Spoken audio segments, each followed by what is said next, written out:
Like when I say to a person that I'm a they or that I don't identify as any gender, it's very weird because they start looking at me and they're like, so what are you? Like the most common question I have is like, do you hate yourself for doing that? And I'm like, no, I love myself, that's why I'm doing this.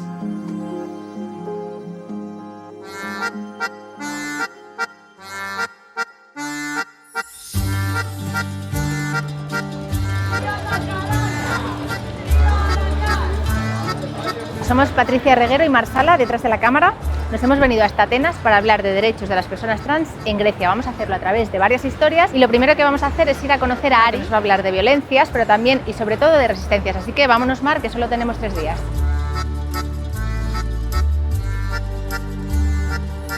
So my name is Aris. I'm 21 years old and I identify as they, them. I want to further study fashion design. I don't use my Christian name. I rebaptize myself as Aris. I think this is the suitable name for me and I would love to be able to change my papers to not male nor female, but this is not a thing for Greece. We don't have this yet here. To me, I don't want to limit myself in the social construct of gender. I don't think that's it for me. Since I was identifying as queer, I had a lot of negative comments on my posts. I faced many insults, many threats, death threats. I had people following me home.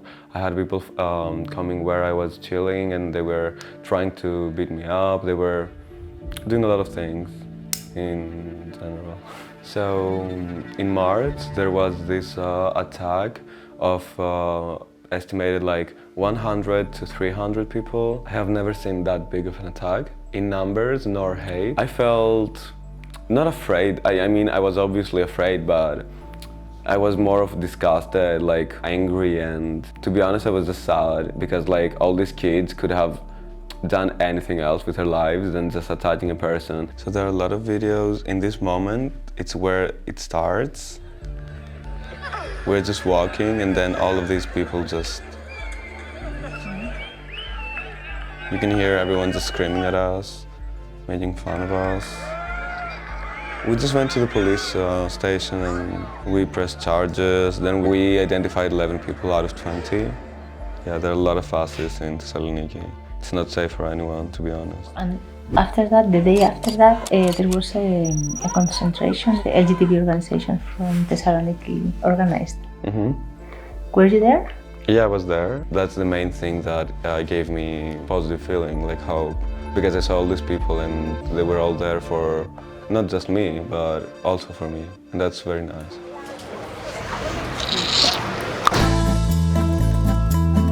Estamos llegando a Chalkida, en el noreste de Atenas. Hemos quedado aquí con Cassiope. Ella es una chica trans a la que queremos preguntar cómo es transitar, hacer una transición fuera de una capital y qué formas de resistencia ha encontrado ella para hacer.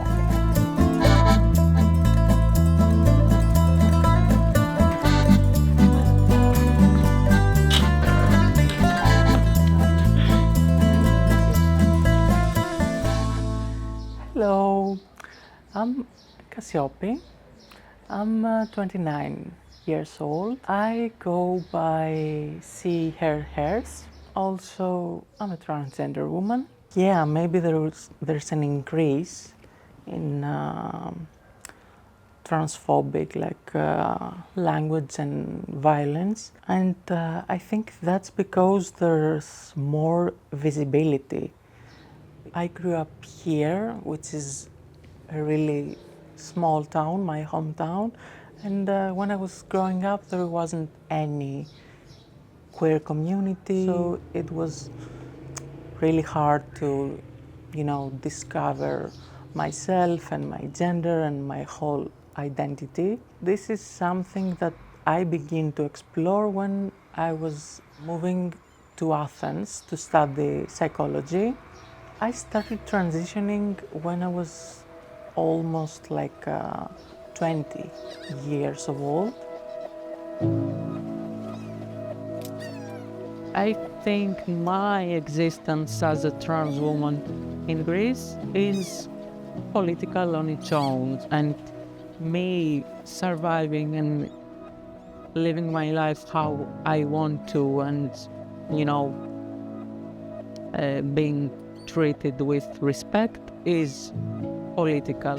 Of course, I identify as a feminist, and I think trans women are also like helping develop feminism like even further. Well, I didn't know Anna, but of course it had an impact on me when I learned about it, because, you know, it's a murder of a woman, a murder of a transgender woman, and when something like that happens, you of course think that it could be me, it could be one of my friends, I could be the next murdered trans woman. So of course I was really emotional and really sensitive about that, and I wish it's the last murder of a woman and a trans woman. Of course it won't be the last, but I wish it was the last.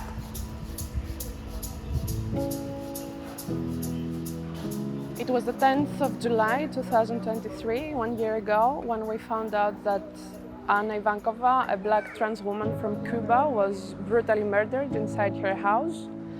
Initially, there was a police report that misgendered her, so we didn't know what happened exactly to whom. Then the media were talking about the murder of a man, but then the community and her friends found out, and the LGBTQ community organized.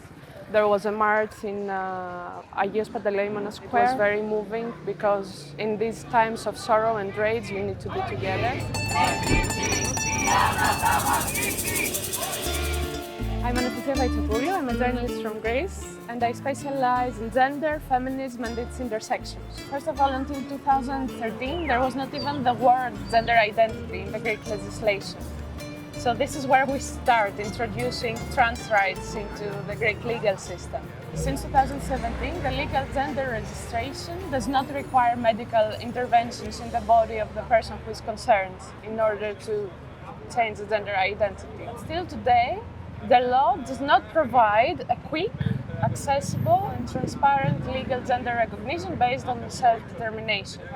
Right now in Greece we have a conservative government and 3 far-right parties inside the parliament, which sets a little bit the scene and the socio-political reality here. Moreover, what we have observed in the mainstream media in the last couple of months in the context of same-sex marriage law that was implemented recently is that there was a huge increase of homophobic rhetoric, a lot of prejudice and stereotypes, which resulted in a wave of homophobia all over the news, all over social media. It was really painful to see and experience it. Να τα προστατεύσω, να ακούσω τη γνώμη μου. Λοιπόν, μην το μεταδείξετε. Να πω κάτι, είναι για πρώτη φορά, σας μιλάω ειλικρινά, είναι για πρώτη φορά που τρομάζω, δηλαδή νιώθω να απειλούμε, είναι να κάθομαι σε μια θέση, να ακούω το κοινό, να ακούω το άλλο.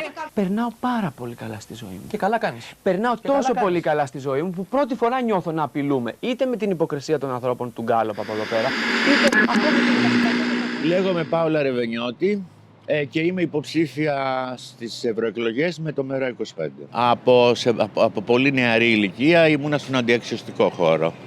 Μεγαλώνοντας, πάντα ασκούσα πολιτική, είτε με το περιοδικό που έβγαζα, είτε με κάποιες ενέργειες που έκανα στο παρελθόν. Αργότερα ασχολήθηκα με ντοκιμαντέρ, από ό,τι βλέπω με κάποια επιτυχία, το έκανα καλά. Από την άλλη, είναι πολύ δύσκολη πλέον η κατάσταση για πολλές τρανς σε οικονομικό επίπεδο, διότι αν δεν την στηρίξει η οικογένεια, είναι σε πολύ δύσκολη κατάσταση. Δεν έχουν σύνταξη, δεν έχουν στοιχειώδη ασφάλιση, ούτε ιδιωτικές ασφάλειες δεν μπορούσαμε να κάνουμε. Δεν υπάρχει πρόσβαση στην εργασία καθόλου. Και πολλές τρανς της γενιάς μου, ακόμη και πιο μικρές, που έχουν μεγαλώσει, δεν έχουν τα στοιχειώδη δηλαδή. Υπάρχουν ουσιαστικά κίνημα μεγάλο δεν υπήρξε, διότι στις μικρές χώρες κυριαρχούν τα μαγαζάκια, που κάποια είναι πρόεδρος και οι υπόλοιποι πεπακούνε, κατάλαβες, έτσι γίνεται. Από την άλλη όμως, αν γίνει κάποια βιαιότητα πλέον τώρα, θα βγουν όλους τους δρόμους νομίζω.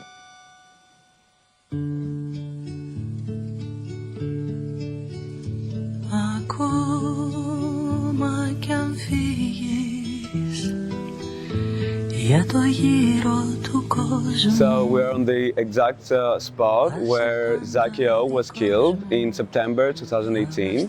A group of people just attacked her and they eventually beat her up. The police came and they started hitting her with and she had severe traumas, and eventually she died here on this same spot.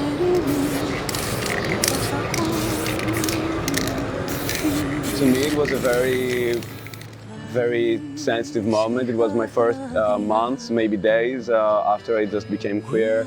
This was my first touch with resistance, and it means a lot to me because as I see and as I grow up, it's not about just harassment, it's about our lives, it's about the way that we live, and that we don't have to be afraid. We don't have to think that we shouldn't go outside and just think that we're gonna die, you know? Yeah, resistance is a key word for me, the main word throughout my whole transition. Because, you know, first of all, I had to resist socially to transphobic people, transphobic speech, and the whole system that it's not welcome or supportive for a trans woman. But apart from that, it's also a key word for transitioning, because transitioning can be really hard. Φυσικά δεν ήταν η ζωή μου στρωμένη με μαρμελάδα, αλλά προσπάθησα στη ζωή μου για να μπορέσω να φτάσω στα 65 μου τώρα, να αναδεικνύω και να κοιτάω τα καλά πράγματα της ζωής, ούτως ώστε τα κακά τα άφηνα στο πίσω του μυαλού μου και δεν τα άφηνα να με επηρεάζουν. I think we need to realize as a society that when we talk about trans rights, LGBTQ rights, we talk about human rights. So I think that the term non-binary is more complex than being a woman or a man. It's about feeling everything at once. Like one day I'm a man, then the other day I might be a woman, the other day I might be like nothing. So I think that most people don't understand and don't value what that is, because it's out of the norm, it's out of the basic gender, you know? It's like I don't prioritize how you see me, I prioritize how I feel every distinct day.